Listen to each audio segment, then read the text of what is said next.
think you mentioned Dorian already. And Dorian, and you got, I don't know how long your history is, but you definitely got to know him quite well in New York after his, because, so just for the audience to know, it seems from an outsider's perspective that after Dorian quit, he, from my perspective, seems to have had an identity crisis of sorts, because for a period of years, he was so focused on one goal.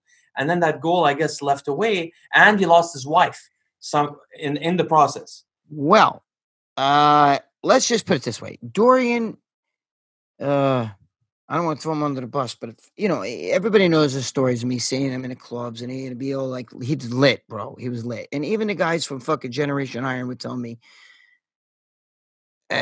maybe I'm not supposed to say this, but I'll just say it anyway. Fuck it. Like they would tell me like they had to do a shoot with him, a video shoot, and they went all the way out to fucking Costa Rica, and he was lit. They said they got out there, he was so fucked up, and he was doing all that ayahuasca shit and all this other shit, and he was like, oh fucking paranoid. He's like, yo, dude, we can't do this.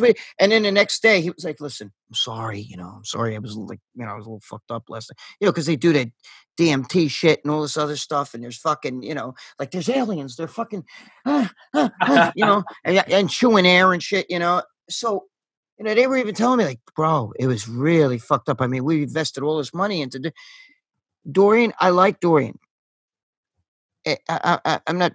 I guess I'm talking shit out. No, you're not, because let me tell you. I don't mean it. I know other people in the sport that. Oh, dude, half the guys are like that. They got, well, on drugs in general, but I know other people that are into psychedelics, and they, you would think. First of all, there's two things you said that are interesting, but I'll talk about one quickly. You would think that psychedelics, those people, they say they're non-addictive and stuff like that, and you would think that those people don't use them often. I know people that use mushrooms, marijuana, and psilocybin mushrooms, and other things on an almost daily basis. At that point, it must be some kind of addiction, because why you need to do that every day? But the second thing you mentioned, which is funny, which I've heard you say before, is, they say they see like blue things moving around. They saw God or they saw something else, and you're telling them, no, you don't see God. You're doing drugs. That's what you're doing. Right. And that's, I completely agree with you. Even though I've tried these things, let me tell you, we all have the same human brain, and we're using the same drug. So it might have the same outcome in terms of the hallucinations. It doesn't mean it's real. That's like the Joe Rogan shit, Joe Rogan, like, yo, bro, you see a reality when you take DMT, you don't understand. It opens up another door. No, dude, you're just fucking tripping. Do you understand what I'm saying? There's no fucking other dimension that you're walking through right now. And you're like, huh? What? Oh, fuck, God just talked to me. No, you're fucking lit. See, you're talking to a guy who has never drank. I've never drank a beer in my life. I've never smoked pot.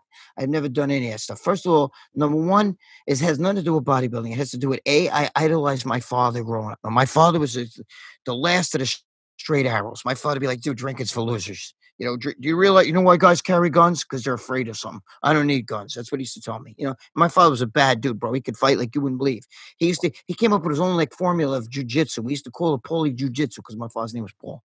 And he could jump up in the air and grab you in a headlock with his legs and put, like wrestlers do. He was like my father was an amazing guy, but he never drank. He never smoked. He never did any drugs. It's funny because I love fucking like ephedrine and caffeine shit, but I've never even drank coffee. I never drank coffee in my life. No, and that has nothing to do with it. It's just the smell of it doesn't appeal to me. And it's not because I think it's bad, because I'm taking fucking caffeine.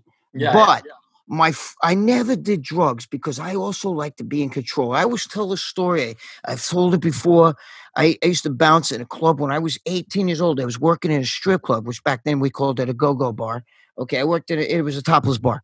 I worked there, and at night, I took one of them girls to my senior prom. And during the day, I would go to high school. And there was this guy who was a couple towns over, and he won the Golden Gloves, and he was the baddest dude. He used to knock dudes out all the time in the fights. And he used to come up and we'd hang out and shit. He'd come up to the bar. And when he would drink, he would get all fucked up and, he would start fights, but he would never fight back. So there were guys who were even afraid. They would be like this, no, listen, I don't want to fight you. And all of a sudden he'd be like, and they'd go like this and they'd hit him and he'd fall down. And they're like, holy shit, did I just knock him out? And I remember standing above him once, looking down at him. And I looked at the guy that hit him and I'm going, holy fuck.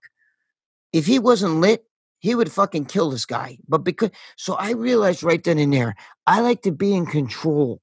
And when you give up control, you're on a DMT trip or you're on some ayahuasca, whatever the fuck your spin is, and you give up control, even smoking weed. If you're a little like mellow and high or whatever it does to you, I don't know. Especially smoking weed. Huh? Especially smoking weed. Smoking lead people not only lose control, but if you see somebody, and I have experience with these things. I mean, I'm not talking out of experience either. Oh yeah, my daughter's a pothead. Yeah, no, I used to, but not any. But over time, the person will lose like all ambition. They become weak people. They in the beginning they think, hey, I'm going with the flow. It's the '60s, 1969 all over again. I'm a hippie and stuff like that. But then they look at what happened to the hippies. I mean, you could just they didn't end up too well.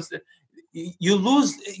I believe that there is something to keep in control of your brain, and it gives you a sense of power and purpose.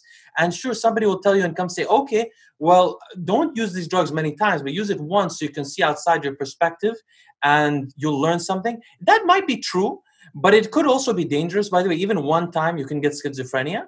But if you're smart enough and you care enough about your life, you can look outside your perspective yourself. You don't need anything to tell you to do that.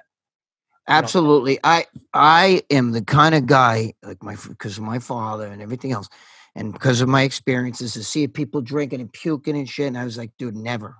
I never found that like, oh, that's a good time for me. Never. So I made it so I never drank, never smoked, because I like to be in control of me all the time. I don't want to control you. I don't want to control my girlfriend. I want to control me. Mm-hmm. You understand? My girlfriend will have a fucking drink, and then she gets, one drink, and she's like, have a little drinky poo. You know what I mean? But that's fine. But not me. I'm always in control. And that's the way I believe in that. And there's nobody, nobody really successful that I can think of right now was a person that used a lot of even alcohol, that drank a lot or that used a lot of drugs. And I don't think it's because of how the drug affects them. I think it's because of that mentality of I want to numb myself down so that I can enjoy this. That mentality doesn't go along with someone that's driven, that has a purpose in life. Not driven toward money, just has a purpose in life.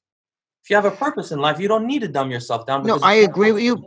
But the Joe Rogan, who does a lot of that shit, smoke pot constantly, fucking DMT. But by the way, he didn't do that before he was 35 or 40. No, you're right. He says right. So. He was already a celebrity when he started, right? Yeah. No, absolutely. You got a good point there. You're right. He was a celebrity when he started that shit. But I don't believe in that shit. I mean, that's for me, it's not right.